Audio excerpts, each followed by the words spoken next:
আবহাওয়া অফিস আশঙ্কা করছে ঢাকা সহ দেশের ১২ অঞ্চলের উপর দিয়ে সর্বোচ্চ ৮০ কিলোমিটার বেগে ঝড় ও বজ্রসহ বৃষ্টি হতে পারে। এর পাশাপাশি দেশের অন্যান্য অঞ্চলেও ৬০ কিলোমিটার বেগে ঝড় হতে পারে বলে ধারণা করা হচ্ছে। আজ রবিবার দুপুর ১টা পর্যন্ত দেশের অভ্যন্তরীণ নদী বন্দরগুলোর জন্য দেয়া এক সতর্কবার্তায় এই তথ্য জানানো হয়েছে।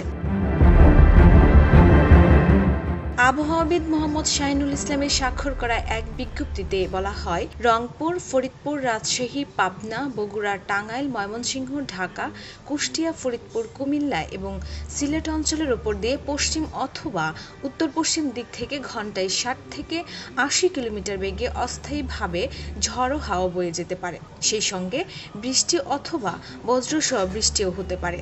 এ কারণে এইসব এলাকার নদীবন্দরগুলোকে ২ নম্বর নৌ হুঁশিয়ারি সতর্ক দেখাতে বলা হয়েছে।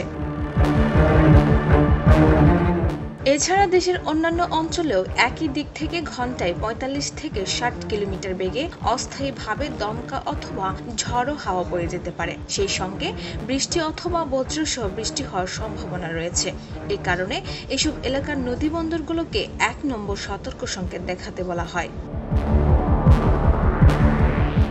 ডেস্ক রিপোর্ট, ভোরের পাতা।